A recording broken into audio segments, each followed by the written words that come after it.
আমরা কোনো ধরনের নিপীড়নের কাছে মাথা নোয়াবো না। আমরা প্রতিষ্ঠা করব একটা জবাবদিহিমূলক, মানবিক, গণতান্ত্রিক এবং বৈষম্য। প্রফেসরের চাল কি জিনিস, কাকে বলে ডক্টরি খেলা, তা এতদিন হাড়ে হাড়ে টের পেয়েছে ভারত। শেষ বেলাতেও তার ব্যতিক্রম ঘটেনি। শেষেও একটা দারুণ চাল দিয়ে গেছেন প্রফেসর, আর তাতেই মাথায় হাত দিল্লির। বাংলাদেশ ও যুক্তরাষ্ট্রের মধ্যে সাম্প্রতিক বাণিজ্য চুক্তি দক্ষিণ এশিয়ার বস্ত্র ও তুলা বাণিজ্যে নতুন সমীকরণ তৈরি করেছে। বিশেষ করে মার্কিন তুলা ব্যবহার করে তৈরি বাংলাদেশি পোশাকের জন্য যুক্তরাষ্ট্রের বাজারে শূন্য শুল্ক সুবিধা দেওয়ার সিদ্ধান্ত আঞ্চলিক প্রতিযোগিতার হিসাব বদলে দিয়েছে। এর প্রভাব সবচেয়ে বেশি পড়তে পারে ভারতের বস্ত্র ও তুলা খাতে। চুক্তি অনুযায়ী যুক্তরাষ্ট্র বাংলাদেশি পণ্যের উপর শুল্ক হার কমিয়ে 19% নির্ধারণ করেছে। একই সময়ে ভারতের জন্য নতুন শুল্ক হার ধরা হয়েছে 18%, যা আগের 50%-এর তুলনায় অনেক কম।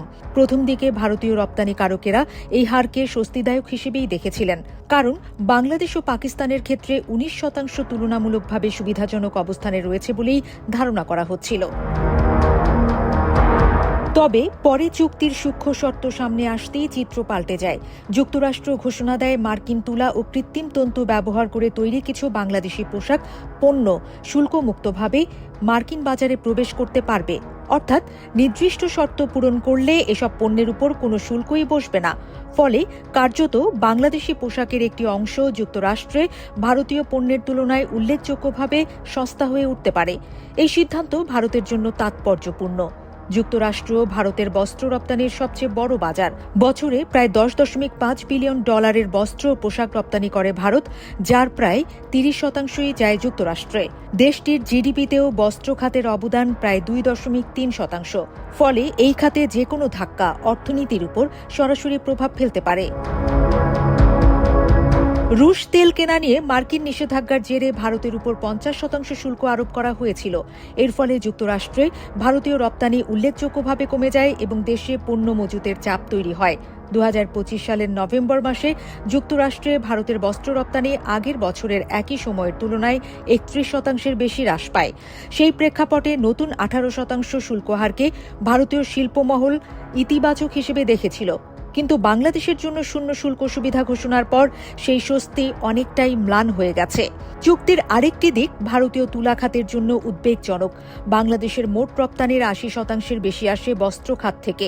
ফলে দেশটি বিপুল পরিমাণ তুলা আমদানি করে। বাংলাদেশ বিশ্বের অন্যতম বৃহৎ তুলা আমদানিকারক এবং দীর্ঘদিন ধরে ভারতের তুলার বড় ক্রেতা। কয়েক বছর আগেও ভারতের মোট তুলা রপ্তানির প্রায় 70% যেত বাংলাদেশে। তবে সাম্প্রতিক বছরগুলোতে দুই দেশের রাজনৈতিক সম্পর্কের টানাপোড়েনের প্রেক্ষাপটে বাংলাদেশ, ব্রাজিল ও পশ্চিম আফ্রিকার দেশগুলো থেকে তুলা আমদানি বাড়িয়েছে। এখন নতুন চুক্তির কারণে মার্কিন তুলা ব্যবহারে বাড়তি সুবিধা পাওয়ায় ধারণা করা হচ্ছে বাংলাদেশ আরও বেশি করে যুক্তরাষ্ট্রের তুলার দিকে ঝুঁকবে। এতে ভারতীয় তুলা রপ্তানিকারকেরা অতিরিক্ত চাপের মুখে পড়তে পারেন। বাজারেও এর প্রতিফলন দেখা গেছে। চুক্তির ঘোষণার পর ভারতীয় বস্ত্র ও সুতা উৎপাদনকারী একাধিক প্রতিষ্ঠানের শেয়ারের দামে পতন ঘটে। রপ্তানি নির্ভর কোম্পানিগুলোর বিনিয়োগকারীদের মধ্যে অনিশ্চয়তা তৈরি হয়েছে। বিষয়টি রাজনৈতিক অঙ্গনেও আলোচনায় এসেছে। বিরোধী কংগ্রেস দল সরকারকে দায়ী করে বলেছে, এই চুক্তি ভারতের বস্ত্র শিল্পকে দুর্বল করছে এবং তুলা চাষি থেকে শুরু করে সুতা উৎপাদনকারী পর্যন্ত অনেকের জীবিকা ঝুঁকির মুখে ফেলছে। ভারতের রাজনৈতিক মহলের একাংশের প্রশ্ন, যেখানে বাংলাদেশ শূন্য শুল্ক সুবিধা পাচ্ছে, সেখানে 18% শুল্ক দিয়ে ভারতীয় রপ্তানিকারকেরা কতটা প্রতিযোগিতায় টিকতে পারবেন। বিশেষজ্ঞদের মতে যুক্তরাষ্ট্রের বিশাল বস্ত্র বাজারে মূল্যই সবচেয়ে বড় নিয়ামক। ফলে সামান্য শুল্ক পার্থক্য বাজার দখলের ক্ষেত্রে বড় প্রভাব ফেলতে পারে। সব মিলিয়ে বাংলাদেশ যুক্তরাষ্ট্র বাণিজ্য চুক্তি আঞ্চলিক বাণিজ্যে নতুন বাস্তবতা তৈরি করেছে।